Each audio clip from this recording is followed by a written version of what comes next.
ദിവ്യ S Iyer നന്നായിട്ട് പഠിക്കാൻ കഴിവുള്ള ഒരു കുട്ടിയായിരുന്നു. അതുകൊണ്ട് അതിന് IAS കിട്ടി. ഈ IAS IPS എടുക്കണമെന്ന് ഉദ്ദേശിക്കുന്ന കുട്ടികൾ വളരെ ചെറിയ ക്ലാസ്സിൽ പഠിക്കുമ്പോൾ തന്നെ അതിനുള്ള നല്ല പ്രിപ്പറേഷൻ നടത്തും. അപ്പോൾ അതിൻ്റെ ഭാഗമായിട്ട് ഒരുപാട് വായിക്കുകയും പഠിക്കുകയും ഒക്കെ ചെയ്യും. അപ്പോൾ അതിൻ്റെ ഭാഗമായി തന്നെ അവർക്ക് ഒരുപാട് അറിവുകളുണ്ടാവും. പല വിഷയങ്ങളിലും ഒരുപാട് അറിവുകൾ ഉണ്ടാകും.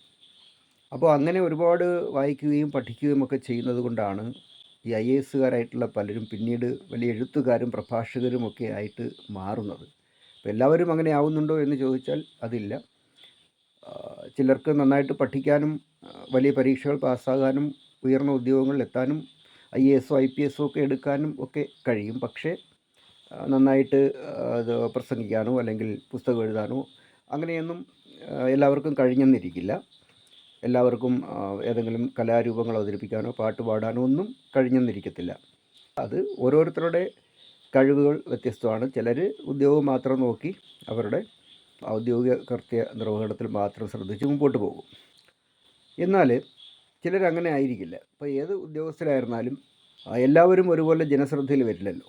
അപ്പോൾ സവിശേഷമായ എന്തെങ്കിലും കഴിവുകളുള്ളവരോ ജനങ്ങളുമായിട്ട് കൂടുതൽ ഇടപഴകുന്നതുകൊണ്ടോ അല്ലെങ്കിൽ ജനങ്ങൾക്ക് ഇഷ്ടപ്പെടുന്ന രീതിയിൽ അവരുടെ പ്രവർത്തനങ്ങൾ നടത്തുന്നത് കൊണ്ടോ അവരുടെ സർഗ്ഗശേഷി കൊണ്ടോ ഒക്കെ ചില ഉദ്യോഗസ്ഥർ മാത്രം ശ്രദ്ധിക്കപ്പെടും. ഉദ്യോഗസ്ഥർ മാത്രമല്ല, എല്ലാ മേഖലയിലും അതുണ്ട്. ഏതൊരു മേഖലയിലും അറിയപ്പെടുന്നവരും അറിയപ്പെടാത്തവരും ഉണ്ടാകും. അപ്പോൾ അറിയപ്പെടാത്തവരുടെ സേവനമൊന്നും മോശം എന്നുള്ള അർത്ഥത്തിലല്ല. അപ്പോൾ എന്തായാലും ഇവിടെ ഇപ്പോൾ ദിവ്യ എസ് അയ്യർ പാട്ട് പാടുന്നതിന്, അവർ നൃത്തം ചെയ്യുന്നതിന്, എന്തിന് കുട്ടിയെ കൊണ്ട് ഒരു വേദിയിൽ പോകുന്നതിന്, അവർ ചെയ്യുന്ന പ്രവർത്തികളെല്ലാം വലിയ വിമർശനത്തിന് വിധേയമാക്കുന്നുണ്ട്. ഈയിടെ ഒരു സീനിയർ IAS ഉദ്യോഗസ്ഥൻ തന്നെ ദിവ്യ എസ് അയ്യരെ ഉന്നം വെച്ച് ചില വിമർശനങ്ങളൊക്കെ നടത്തി കണ്ടു. അപ്പം ഞാൻ ചോദിക്കട്ടെ, ഇതിനു മുമ്പ് ഒരു IASകാരും പാട്ട് പാടിയിട്ടില്ലേ? ആരും പുസ്തകം എഴുതിയിട്ടില്ലേ? ആരും കവിത എഴുതിയിട്ടില്ലേ? ഉണ്ട്, ധാരാളം ഉണ്ട്. ഇപ്പോൾ പിന്നെ ദിവ്യ എസ് അയ്യറെ മാത്രം എന്താണ് ഇങ്ങനെ വിമർശിക്കാനുള്ള കാരണം? മറ്റൊന്നുമല്ല, ദിവ്യ എസ് അയ്യർ പിണറായി വിജയനെ ഒന്ന് പ്രകീർത്തിച്ചു പോയി. ഒന്നല്ല, പല പ്രാവശ്യം പ്രകീർത്തിക്കുന്നുണ്ട്.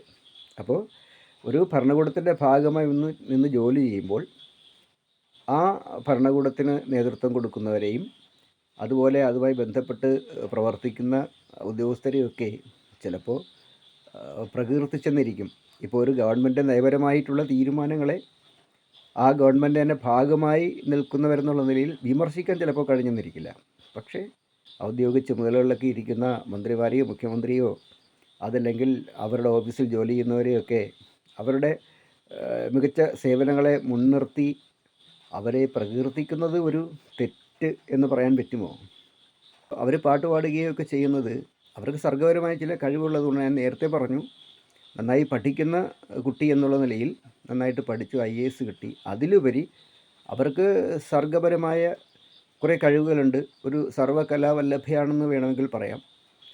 അപ്പോൾ ഒരു IAS ഉദ്യോഗസ്ഥ ആയിപ്പോയതുകൊണ്ട് അല്ലെങ്കിൽ ഒരു IPSകാരി ആയിപ്പോയതുകൊണ്ട് ഏത് മേഖലയിൽ പ്രവർത്തിക്കുന്നവരാണെങ്കിലും അവരുടെ സർഗ്ഗപരമായ കഴിവുകൾ പുറത്തെടുക്കാൻ ഒരിക്കലും അവരുടെ ഔദ്യോഗിക ജീവിതമൊന്നും ഒരു തടസ്സമാകാൻ പാടില്ല. കാരണം ജീവിതം ഒരിക്കലല്ലേ ഉള്ളൂ. ജീവിക്കാൻ ഏതെങ്കിലും ഒരു തൊഴിൽ ചെയ്തേ പറ്റുള്ളൂ. അത് ചിലപ്പോൾ സർക്കാർ ഉദ്യോഗമാകാം, IAS ആകാം, IPS ആകാം, അല്ലെങ്കിൽ താഴ്ന്ന ഉദ്യോഗങ്ങളാകാം. പക്ഷേ അതുകൊണ്ട് അവർക്ക് ജന്മസിദ്ധമായിട്ടുള്ള അല്ലെങ്കിൽ അവർ ആർജിച്ചെടുത്ത സർഗ്ഗപരമായിട്ടുള്ള കഴിവുകൾ അത് വിനിയോഗിക്കാൻ പാടില്ല എന്ന് പറയുന്നത് അതൊരിക്കലും ശരിയല്ല. അതെല്ലാവരോടും പറയുന്നുണ്ടോ? ഇല്ല. പിണറായി വിജയനെ പ്രകീർത്തിച്ചു വന്ന ഒറ്റ കാരണം കൊണ്ട് മാത്രമാണ് ഈ ദിവ്യ എസ് അയ്യർ ഇങ്ങനെ വിമർശിക്കപ്പെടുന്നത്. അവർ ഏതെങ്കിലും ഒരു വേദിയിൽ നിന്നെങ്കിലും വിഡ്ഢിത്തം പറയുകയോ അതല്ലെങ്കിൽ സമൂഹത്തിന് കേൾക്കാൻ കൊള്ളാത്ത ഏതെങ്കിലും കാര്യങ്ങൾ പറയുകയോ സമൂഹത്തിന് തെറ്റായ ഒരു മെസ്സേജ് കൊടുക്കുകയോ ഒന്നും തന്നെ ചെയ്തിട്ടില്ല. ആകെ ചെയ്തിട്ടുള്ളത് ഒരു സർക്കാരിൻ്റെ ഭാഗമായി നിൽക്കുമ്പോൾ ആ സർക്കാരിന് ഒപ്പം നിൽക്കുന്നു. അതാണ് ഒരു ഉദ്യോഗസ്ഥ.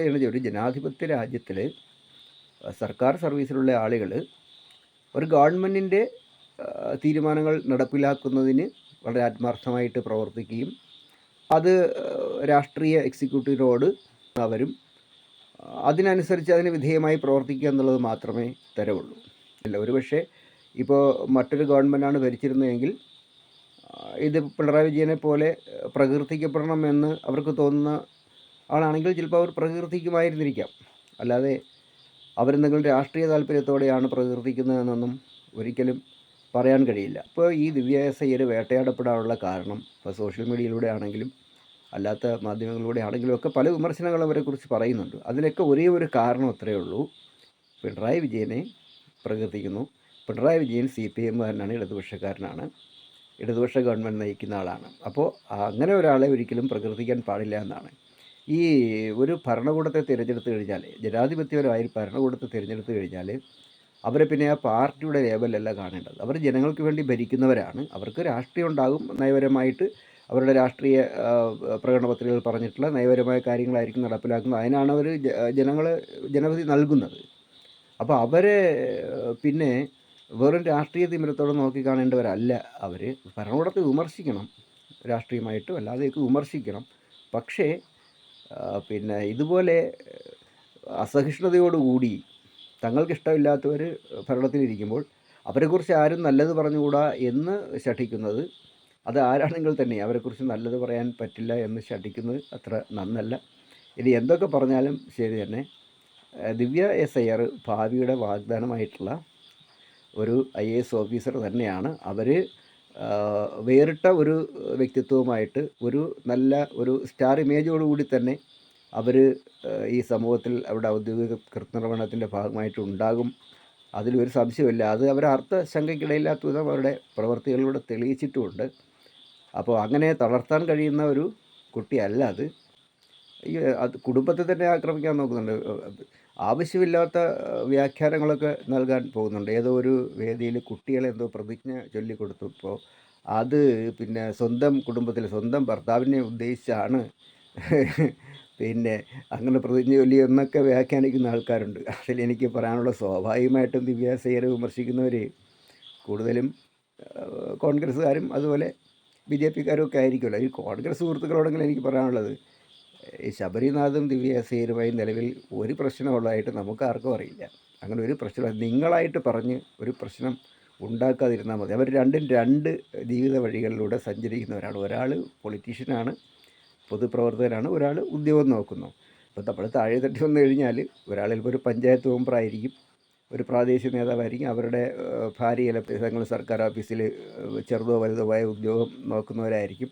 അപ്പോൾ അവർക്ക് രണ്ടുപേർക്കും രണ്ടുപേരുടേതായ രാഷ്ട്രീയവും നിലപാടുകളും എല്ലാം ഉണ്ടാവും. എല്ലാവരും അങ്ങനെയൊക്കെ തന്നെയാണ് ജീവിക്കുന്നത്. ഇത് പിന്നെ ശ്രദ്ധിക്കപ്പെടുന്നത് ഇവർ രണ്ടുപേരും ഒരാൾ ഉന്നത ഉദ്യോഗം വഹിക്കുന്ന ഒരാൾ, മറ്റൊരാൾ ഉയർന്ന MLA പോലെയൊക്കെയുള്ളൊരു സ്ഥാനത്ത് എത്തിയിട്ടുള്ള ഒരാൾ എന്നുള്ള നിലയിലായതുകൊണ്ടാണ് അത് അത്രത്തോളം ശ്രദ്ധയിൽ വരുന്നത്, ഒരുപാട് പേര് അറിയുന്നത്.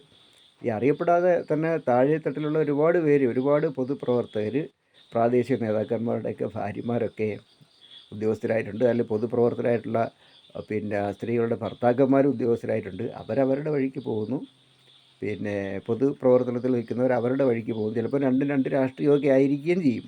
അപ്പം അതെല്ലാം ഇതിനിടയിൽ കൂടെ അങ്ങ് പോകുക. അത് ആരുടെയും കുടുംബജീവിതത്തെ അങ്ങനെ ബാധിക്കുന്നതായിട്ടൊന്നും നമ്മളാരും കണ്ടിട്ടില്ല.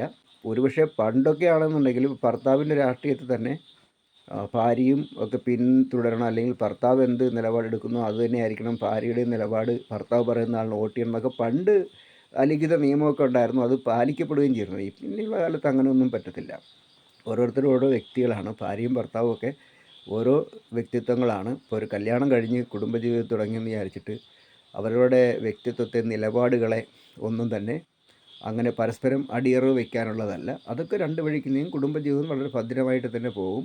അങ്ങനെ ഉയർന്ന് ചിന്തിക്കാൻ കഴിയുള്ള രണ്ട് ദമ്പതികളാണ് അവർ, ശബരിനാഥും ദിവ്യ എസ് അയ്യരും. അപ്പം ഇവർ തമ്മിലെന്തോ പ്രശ്നമുണ്ട് എന്നുള്ള രീതിയിലൊന്നും അഭിപ്രായങ്ങളൊന്നും പറഞ്ഞു പോകരുത്. അതൊക്കെ മോശമാണെന്നാണ് എനിക്ക് പറയാനുള്ളത്.